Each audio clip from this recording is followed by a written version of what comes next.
Assalamualaikum warahmatullahi wabarakatuh.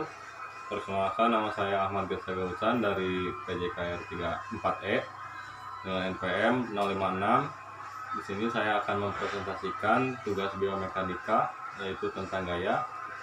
Nah, yang pertama tuh soalnya jelaskan pengertian gaya dan macam-macam gaya. Nah, gaya merupakan suatu yang dapat mendorong atau menarik dengan cara kontak langsung atau lewat gravitasi untuk mengubah gerak suatu benda. Nah, macam-macam gaya itu ada 4 macam. Yang pertama, gaya berat atau gaya gravitasi. Nah, gaya berat atau gaya gravitasi ini merupakan gaya luar yang harus ditentangkan oleh badan manusia. Yang kedua, gaya tahanan merupakan gaya eksternal, gaya yang diperlambat disebabkan oleh adanya tahanan, yakni tahanan udara dan tahanan air. Yang ketiga, gaya gesekan. Gaya gesekan merupakan salah satu gaya dari gaya tahanan. Gesekan ini dapat terjadi apabila dua benda saling kontak pada permukaan yang sama. Yang terakhir, gaya kontraksi otot atau kekuatan. Gaya kontraksi otot atau kekuatan ini merupakan gaya dari dalam tubuh yang termasuk dalam gaya penting dalam olahraga. Nah, adapun pertanyaan kedua yaitu sebutkan dan jelaskan aspek-aspek gaya. Aspek-aspek gaya itu yang pertama besarnya gaya. Besarnya gaya dan titik penggunaannya berkaitan dengan gaya eksternal dari gaya gravitasi dan gaya otot internal. Terus yang kedua, titik tangkap gaya. Titik tangkap gaya merupakan titik di mana gaya dikenakan kepada suatu objek. Yang ketiga, arah gaya.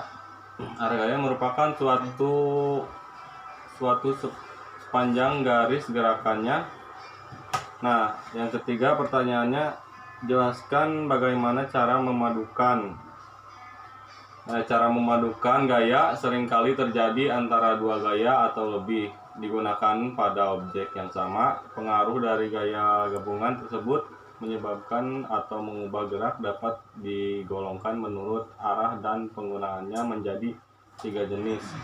Nah, itu 3 jenisnya. Yang pertama, gaya linier, gaya kongruen, dan gaya paralel. Nah, pertanyaan yang keempat, jelaskan bagaimana cara menguraikan gaya. Cara menguraikan gaya dapat dilakukan dengan cara pilihlah atau dipecah menjadi 2 buah komponen-komponen.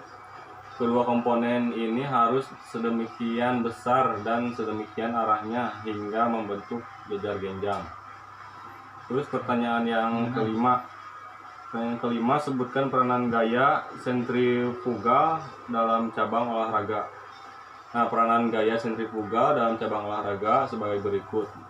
Ayunan yang pertama, ayunan raksasa dalam cabang olahraga senam dikhususkan untuk pesenam. Nah, yang kedua, gerakan melempar dalam cabang olahraga bola besar. Yang ketiga, ditahan seperti dinding dalam cabang olahraga sepeda balap. Nah, demikian presentasi dari saya. Kurang lebihnya mohon maaf. Assalamualaikum warahmatullahi wabarakatuh.